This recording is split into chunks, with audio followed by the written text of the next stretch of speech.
Hi dear friends and subscribers of Cricket Happenings. Welcome to the cricket show as usual.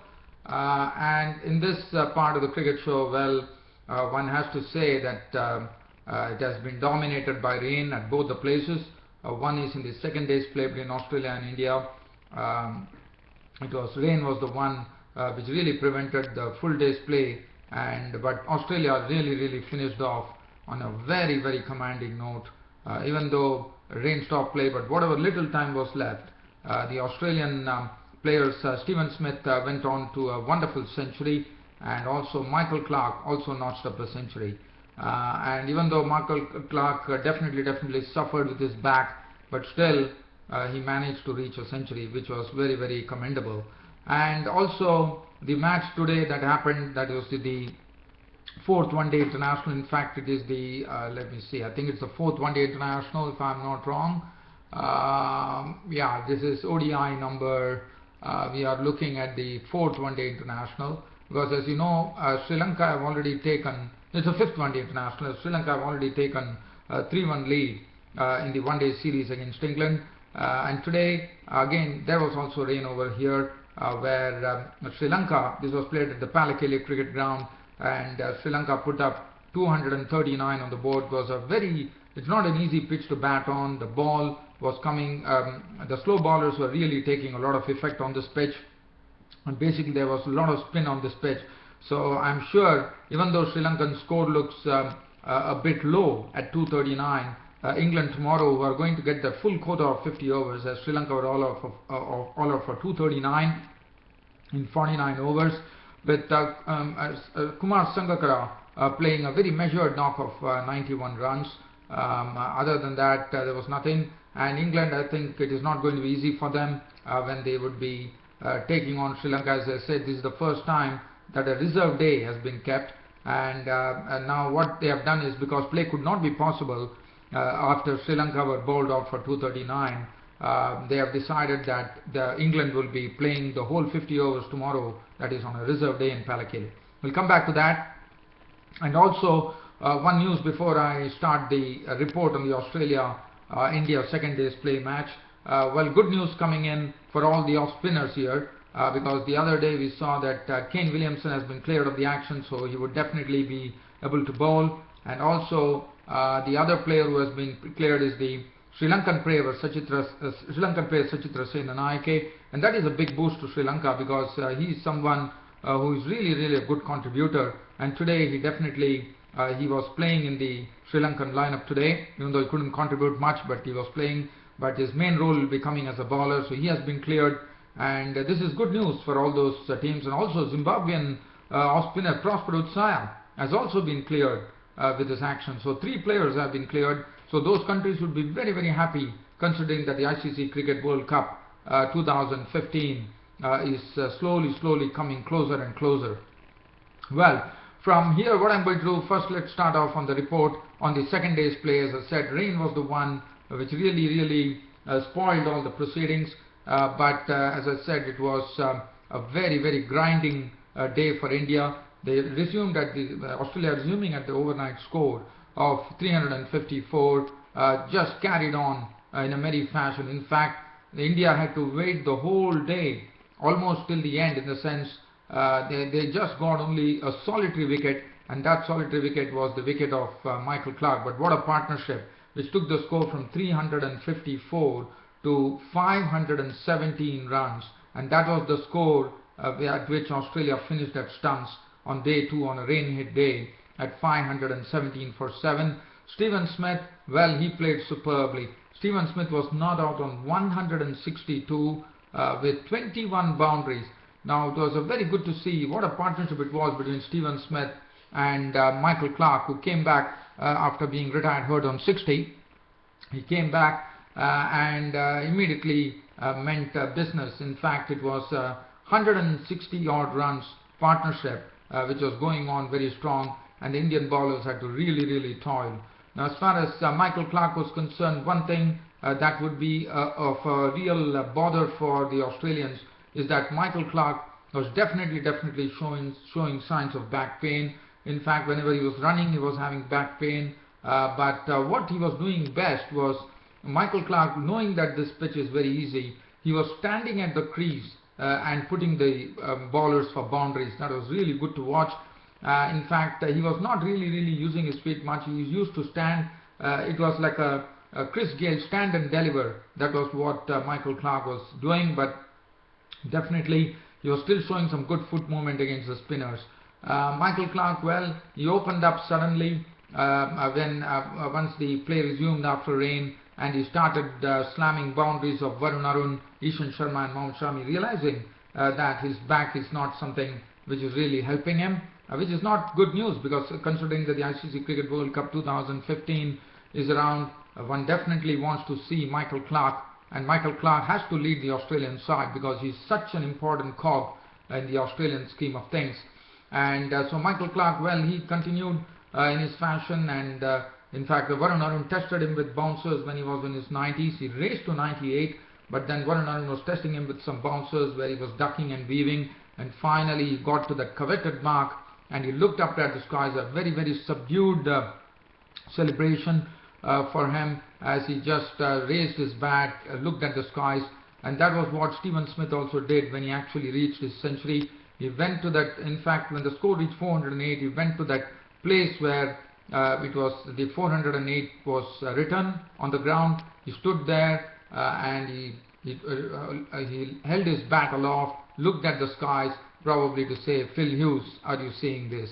Well, and also the same thing was done by Michael Clarke too, and as I said, it was an emotional partnership, but this partnership really started hurting India as the partnership went on and on, and finally Steven Smith, well, once he reached his century, we saw how Steven Smith can actually unravel strokes of rare beauty, and we saw some tennis strokes being done by him. There was a lot of power in his strokes once he reached his century, as the bowlers were wilting under the blade of Steven Smith as he was really slamming boundaries, and probably under instructions from Michael Clarke, because probably Australia were probably eyeing a declaration.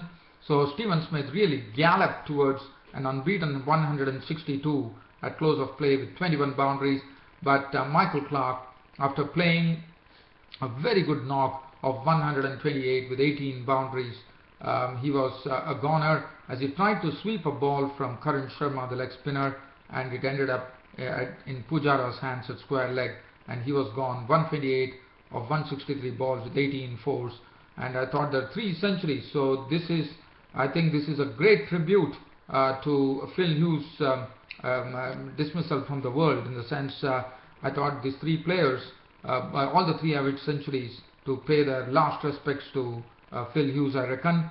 But as I said, Australia were sitting on a very commanding position, dictating terms to India at 517 for 7 with Michael Clarke 128. Steven Smith is still there, not out on 162 of 21 with 21 boundaries. Johnson is just faced 4 balls, not had got a run, but it is I'm sure we are probably seeing a declaration, but it all depends upon, because this pitch is a very easy pitch to bat on. It looks like a real batting paradise, whether Michael Clarke would be tempted to declare, or whether he would like to play on for one more round and probably see to it that Steven Smith gets on to his double century, and then probably they will have 600 runs on the board with some good big hits coming in from Mitchell Johnson tomorrow, and then probably declaring the innings close at 600. So that would be something that would really make Michael Clarke feel confident on this particular Adelaide pitch. Now let's have a look at the bowling. But as I said, Michael Clarke definitely suffered with his back, but also I thought he played some very good strokes. But it is a real question mark now on Michael Clarke, because he has to definitely get fitter. There's not much time left for the ICC Cricket World Cup, and it would be a real shame if Michael Clarke is unable to participate in the ICC Cricket World Cup 2020, especially considering that ICC Cricket World Cup is going to be played in the hometown, Australia. Well, let's have a look at the bowling figures as far as the Indians were concerned. Mohammad Shami 24 overs, 2 maidens, 2 for 120. Varun Arun sprayed the ball in all directions, 23 overs, 1 maiden, 136 runs and 2 wickets. Ishan Sharma bowled well on the first day, couldn't really recreate the same magic here. 27 overs, 5 maidens, 85 runs and 1 wicket, but still the best bowler in this Indian lineup. Karan Sharma, 33 overs, 1 maiden, 143 runs and 2 wickets, and Murali Vijay, 13 overs, 3 maidens, none for 29. Now Karan Sharma, as I said, I still have a feeling that India should have gone up with Ravichandran Ashwin in this match, especially considering that this is the first test match, and also if you have an experienced bloke, probably if they could have taken Karan Sharma with including Ravichandran Ashwin, then probably it would have been different. But but Ashwin is also a good batsman, so I was really surprised that Karan Sharma is there. But probably Karan Sharma has taken 2 wickets, nothing to take from him. But I have a feeling that India should have gone in with Ravichandran Ashwin in this match, especially considering this is the first test match, and you should go with your best combination in your first test match, especially considering that Ravichandran Ashwin is a very experienced bloke. I was a bit surprised that Karan Sharma came in. Well, nothing against Karan Sharma, but I thought at least in the first test match India should have had Ravichandran Ashwin, because he can also bat, even though if you say that it's a batting paradise and Karan Sharma is a better bat, well, I think Ravichandran Ashwin is definitely proved himself as an all-rounder, so I was a bit surprised here. But anyways, that is purely my opinion. And okay, let's get on from here. And as I said, that should be an interesting day's play coming up on the third day to see when Michael Clarke, the Australian captain, is going to declare the innings closed. Well, from here, let's head on to this particular game today, which was, as I said, the 5th one-day international, which started at the Clarke cricket ground between Sri Lanka and England. And England, as you know, they are 1-3 down in this series. Sri Lanka, well, England were the ones who actually won the toss, and they immediately decided that they are going to field first. Well, the decision was absolutely justified, as Kushal Perera, who has really been struggling as far as the first over is concerned. He normally gives up his wicket. He did that in India too, and in England, against England also, the struggle is the same. In the very first over, he was a goner, as Stephen Finn picked up his wicket as it was caught by Jordan for a duck. So that was the first wicket. After that, Dilshan was along with Kumar Sangakkara. Dilshan, well, he decided to really attack the English bowlers. He went after Stephen Finn, put him for boundaries. Chris Woakes was caught for boundaries. Moeen Ali got some shabby treatment from Dilshan. And finally, Dilshan, after making an attractive 35 of 31 deliveries with 6 fours, was a victim, as he was castled by Chris Jordan for 35. That made it 54 for 2. Mahela Jayawardene walked in, joined Kumar Sangakkara. Now, Mahela Jayawardene was tempted by Chris Woakes to actually push at the delivery, which he did, and Jordan took the catch, and he was gone for 2, which made the score a bit dicey for Sri Lanka at 59 for 3. And then Angelo Matthews came in, and then it was not easy to actually get the runs. Kumar Sangakkara and Angelo Matthews were at the crease, and they definitely had to do a repair job, which they did it to perfection, no doubt about it. In fact, it was an 85-run partnership, but they definitely had to occupy a lot of overs, because as I said, what we saw was that the pitch was definitely aiding some spin and turn, and the spinners were really, today Treadwell was included, he was bowling in the right areas. Even Joe Root, we saw Joe Root bowl. Moeen Ali was a bit costly, but the pitch was not easy to bat on. Runs were not easy to come by. One had to really work hard. And Jayawardene and Kumar Sangakkara and Matthews had a repair job to do. They did it to perfection, and they pushed down the score to 144. And that was the time Angelo Matthews' wicket was gone, as after making 40 in a very cautious approach with 4 boundaries, he was a victim of the bowling of Jordan. So that made it 144 for 4. Lairo Thiramani left early, as Treadwell had him LBW for 8, which made it 173 for 5. And when Kumar Sangakkara fell with the score, with the Sri Lankan score on 199 in the 45th over, and his contribution was a very well made 91 of 123 balls with 10 fours. That was the time. 199 for 6 was the score at the time. But still, there was still some batting to come in the form of Jivan Mendes, Sisra Perera.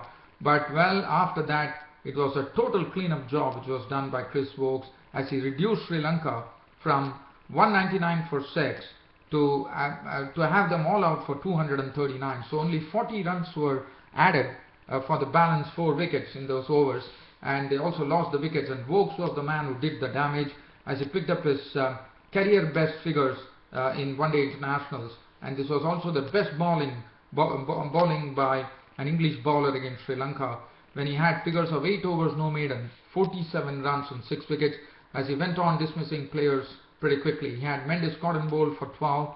Senanayake, who came into this Sri Lankan team today after his action was cleared, was out for a duck. It was Mendes who was bowled by Woakes for a duck. Prasad was not out on fine, and Tisra Pereira was the one who really gave some sort of a thrust to the innings by slamming 27 of 17 deliveries with 4 fours and 1 6. He was also a victim of Woakes, and finally the Sri Lankan innings came to an end at 239. They were all out for 239 of 49 overs. And let's have a look at the bowling. The Stephen Finn, 6 overs no maiden, 1 for 28, bowled well. Chris Woakes, if you look, his figures were costly, but the good thing about Chris Woakes was that he picked up 6 wickets for 47 runs, and from 199 for 6 when Sangakkara departed, the Sri Lankan innings totally folded for 239 thanks to Chris Woakes' bowling. 6 for 47, his career best figures in one-day international cricket. Moeen Ali, his 10 overs was costly. He was taken for 50 runs. Jordan, and he had no wicket to his name. Chris Jordan, 10 overs no maiden, 256. Treadwell, coming into this match, really made an impression on a very helpful pitch. 10 overs 2 maiden, 1 for 33. Joe Root, 5 overs no maiden, none for 21. So that was the match situation. But after that, rain came in to spoil proceedings, and the match had to be called off. But since they have a reserve day available, it is going to be played tomorrow. So England will be chasing 239. There is 240 to win in 50 overs. But as I said, it's not an easy pitch to bat on, and Sri Lanka have already been stocked with lots of spinners. Mendes, Senanayake, they have a lot of spinners. Senanayake is back. So the spin combination is looking threatening, and I think England have to really play well to win this match tomorrow at Palakele and get the score line to 3-2. Otherwise, Sri Lanka would be really taking a huge lead of 4-1 in the series. And looking at things, I think looking at the pitch, the way it is behaving, the way it is turning, I have a strong feeling that it is going to be very tough for England to get out of jail in this particular game. But time will tell the story when tomorrow, if at all the nature of the pitch changes, and I don't think the nature of the pitch could change because it's rained. So as and when the pitch becomes drier and drier, the spinners are the ones who rule the roost, and I think stroke making will become all the more difficult. But one has to wait and watch. But this is my gut feeling that England will be struggling tomorrow against Sri Lanka, but one has to wait and watch. Well, dear fan subscribers, that really brings an end to this cricket happening show of mine today. Hope you all liked it, and see you all tomorrow in my next cricket happening show. Until then, it's goodbye for the day. Thank you.